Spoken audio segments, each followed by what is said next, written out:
Sir का बाबा थोडं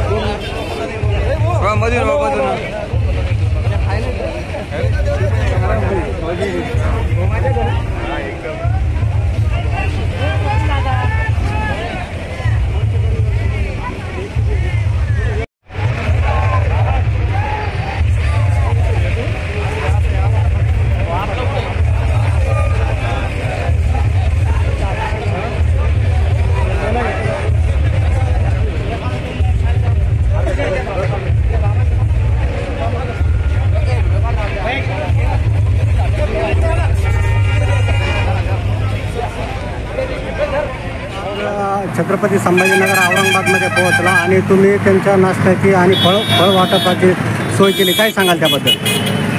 परभणी ते मुंबई मंत्रालय या ठिकाणी एक आक्रोश मोर्चा, एक लॉंग मार्च मोर्चा विजय वाकुडे दादा यांचे चिरंजीव आशिष वाकुडे हे काढतायत। यामध्ये सहभागी झालेले माझे महाराष्ट्रातील तमाम भीमसैनिक असतील, अण्णाभाऊचे अनुयायी असतील, प्रत्येक समाजवर्ग असतील, हे मोठ्या आक्रोशाने पायी चालत मुंबईकडे रवाना होत आहे। ऊन तहान कसलीही त्यांना भासत नाही आहे। काल परवा माझ्या दादांचा गाडीने ॲक्सिडेंट झाला। रक्ताच्या शेवटच्या थेंबापर्यंत हा लॉंग मार्च मोर्चा मुंबईपर्यंत जाणार असं ठमकावून माझ्या सैनिकांना सांगणारा हा वाकोडे दादा हा भीमसैनिक आहे। का आम्हाला हे लॉंग मार्च करावं लागतं आहे? उच्च न्यायालयाने सांगितलेलं आहे की संतोष दादांची हत्या ही मारण्यामुळे झालेली आहे, त्याच्या मणक्याला मार लागल्यामुळे झालेली आहे। मग का हे भारत सरकार, हे महाराष्ट्र सरकार त्यांना न्याय देत नाही? देवेंद्र फडणवीस साहेबांना माझा प्रश्न आहे, तुम्हाला माझ्या समाज चालणारा, उन्हामध्ये चालणारा समाज दिसत नाही का? माझ्या जालन्यातील एक म्हातारपणी एक वयस्कर आई चक्कर येऊन पडल्या, त्यांच्या मनाच्या यातना तुम्ही का दिसत नाही?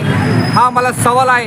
आज छत्रपती संभाजीनगरमध्ये जो माझा लॉंग मार्च निघतोय, यासाठी माझा सर्व समाज आज त्यांच्या खाण्याची पिण्याची आणि एक नाश्त्याची व्यवस्था म्हणून आमच्याकडून होते तेवढं आम्ही करतोय।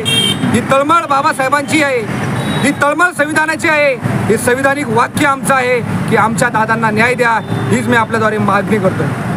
मराठा आरक्षणाचे आंदोलनाचे नेते मनोज जरांगे पाटील यांनी मोर्चा काढला होता। सरकार त्याला म्हणजे त्यांच्या मागण्या मान्य करण्यासाठी सामोरे गेले, परंतु या लॉंग मार्चला कोणताही प्रतिनिधी किंवा सरकारचा मंत्री वगैरे कोणी येत नाही। मराठा समाज हा उच्च न्यायभीव समाज आहे।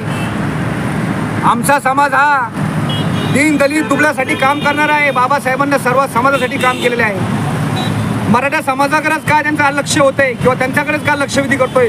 आमचा समाज परभणीहून ते मुंबईपर्यंत लॉंग मार्च निघतोय, पायदळी चालतायत लोक, त्यांना लागलेलं ऊन तुम्हाला भासत नाही का?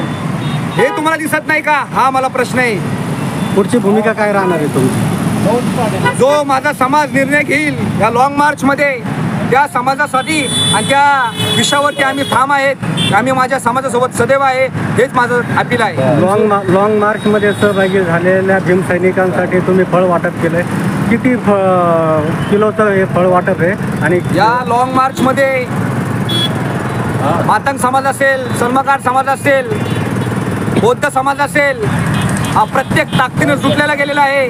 कारण ती जी हत्या निर्घृणपणे केलेली आहे, त्या हत्येला आमचा विरोध आहे। यामध्ये आमचा जीव ही प्राणाला लागला। त्या लॉंग मार्चमध्ये चाललेला प्रत्येक आया बहिणी, आमचे भाव, यांच्यासाठी आम्ही आमचा जीव पणाला लावू, पण त्यांची सोय आम्ही करू, हेच आपल्यासाठी सांगणं आहे। तुमचं नाव सांगा? माझं संपूर्ण नाव सुशील ज्ञानदेव तुपे आहे। मी राहणार छत्रपती संभाजीनगर या ठिकाणचं आहे। थँक्यू।